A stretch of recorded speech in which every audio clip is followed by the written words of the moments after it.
effectivement. 7h38 sur Radio Martial. Lino, on va accueillir notre premier invité, Hicham Kadiri. Bonjour, c'est Hicham. Bonjour, salam alaikum. Comme ça. Merci d'avoir accepté notre invitation justement pour parler de cette application Sadaqa. On va en parler dans un instant, mais j'ai vu que vous étiez natif de la ville de Oujda. Donc ma première question, wesh عندك مع المولودية الوجدية ou c'est Hicham? Pas du tout. Non, mais en fait, je suis pas très foot. Ah, d'accord. Je suis pas très foot, ça là. D'accord, très bien. Ouais. Après, je sais pas si c'est des bons joueurs ou pas. Ouais, là, c'est une belle équipe cette saison. C'est pas mal cette saison. Cette saison, franchement, il faut les soutenir. En tout cas, merci d'avoir accepté notre invitation pour parler de Sadaqa, cette application. Vous avez 32 ans, c'est Hicham, vous êtes déjà à la tête vous dirigez 2 entreprises spécialisées dans les services du numérique et dans le e-learning. Donc du coup, une application, ça vous parle. C'est quoi le concept de cette application Sadaqa?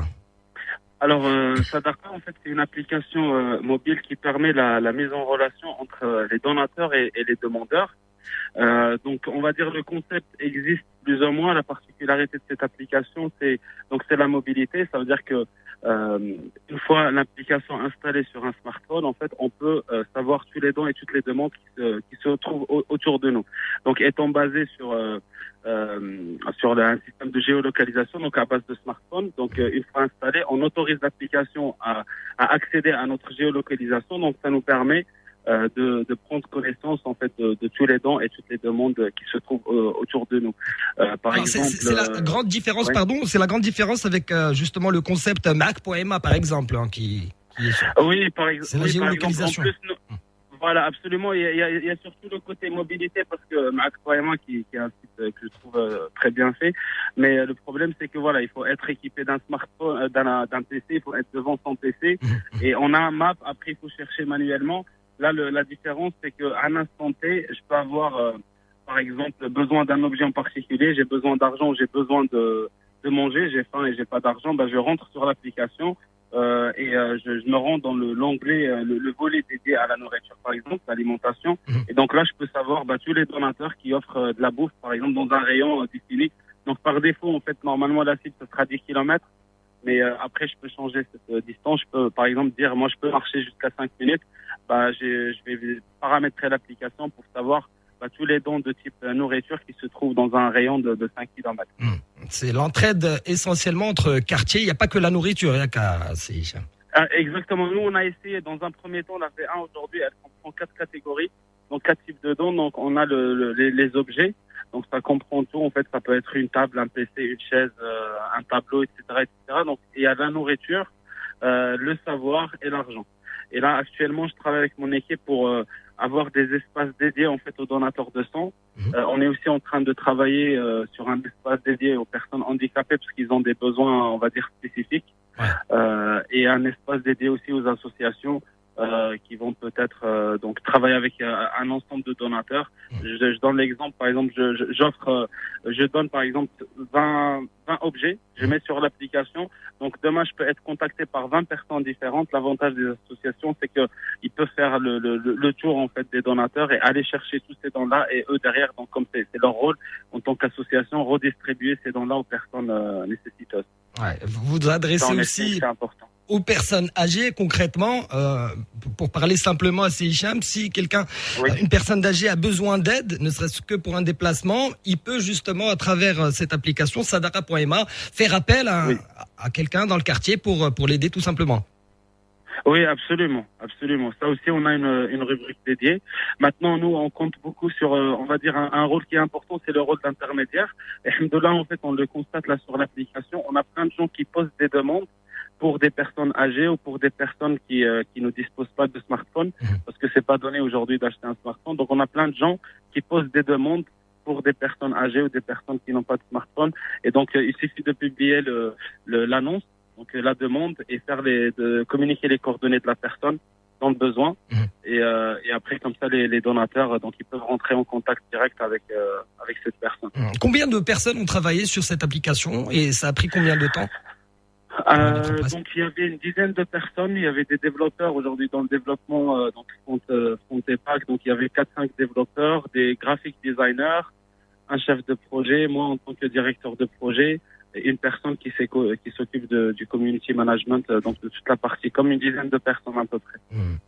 Avant de donner la parole à Lino, justement, pour qu'il nous dise un petit peu ce qu'il en pense de cette application, votre souhait pour le futur, c'est de pouvoir vous associer notamment à des institutionnels africains. L'idée, c'est de développer cette application au-delà de nos frontières. C'est ça? Oui, absolument, absolument. En fait, nous, 2 jours après son lancement, on a été contacté donc via le site de l'application Sadaqa.co, donc par des secrétaires généraux de certaines ONG africaines qui trouvent le concept très intéressant et qui souhaitent en fait représenter la marque, notamment au Sénégal et au Mali.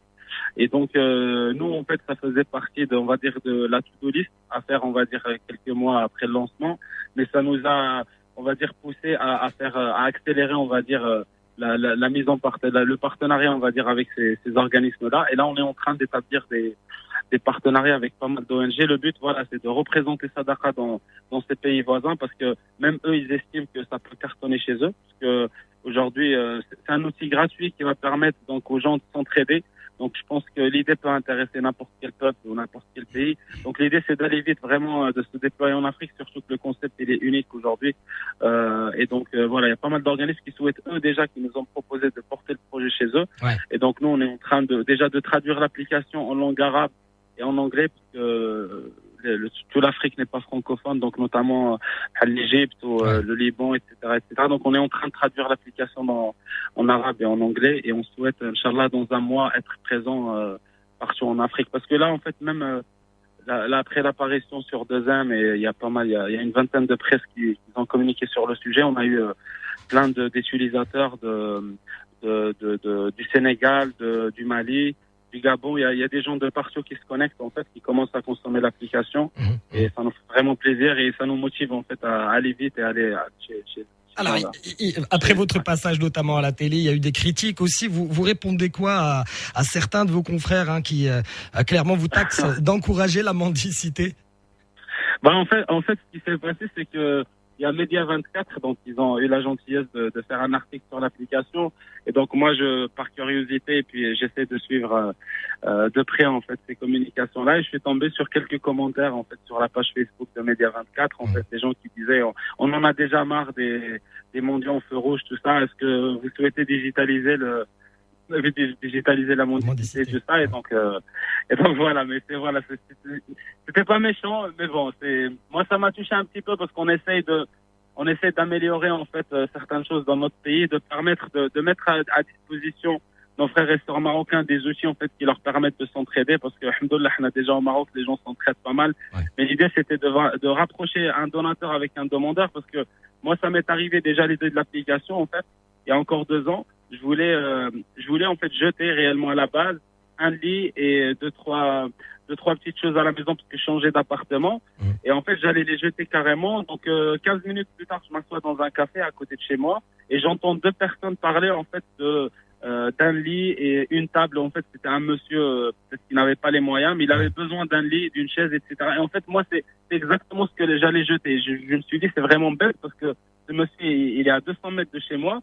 Mais en fait, étant donné qu'il n'y a pas d'outils, il n'y a pas de moyens pour savoir qui a besoin de quoi et qui veut donner quoi, je me suis dit, ce serait vraiment intéressant de mettre un outil qui permet de rapprocher donc un donateur et un demandeur. Ouais. Et donc moi, l'idée, c'est vraiment de développer et mettre en place un outil comme ça. C'est pas vraiment dans une optique de digitaliser la mendicité ou autre, parce que moi j'avais répondu donc gentiment à ces gens-là en disant que voilà, nos premiers inscrits sont des étudiants. L'application, elle n'est pas uniquement dédiée aux personnes qui ont besoin d'argent ou autre. On peut donner aussi le savoir, on peut donner des conseils, on peut donner plein de choses. Un médecin, il peut rentrer pour donner des téléconsultations gratuitement. Un avocat peut se connecter pour donner aussi des téléconsultations.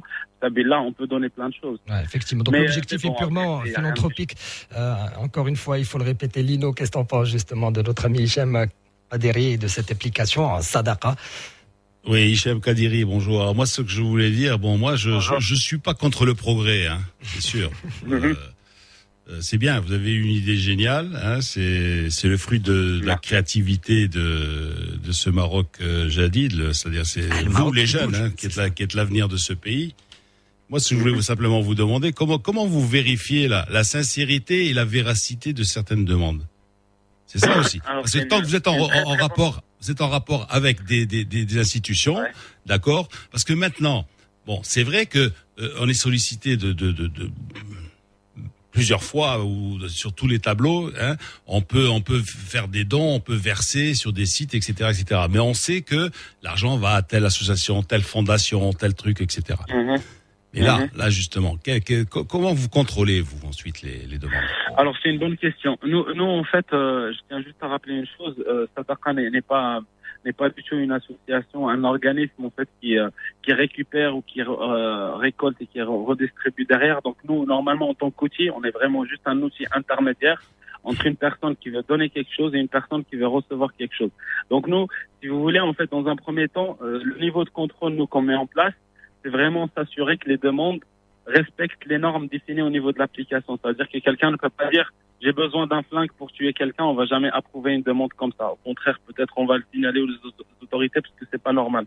Maintenant, une fois on approuve une demande de type moi je suis étudiant, j'ai besoin d'un ordinateur pour suivre mes études, etc., etc. Donc on approuve cette demande et derrière, c'est à la personne en fait donatrice ou la personne qui peut aider cette personne de vérifier en fait si c'est vrai ou pas. Parce que mais à votre là, niveau, il n'y a pas de suivi à votre niveau. Vous contactez pas forcément les gens. Non, on reste juste un outil, exactement. On n'a pas une activité d'une association, on peut pas récupérer de l'argent. On a eu déjà d'ailleurs une semaine après le lancement 2 personnes qui nous ont dit on vous verse l'argent, il faut le redistribuer. On a dit non, il faut une autorisation. On n'est pas une association, on reste juste un outil.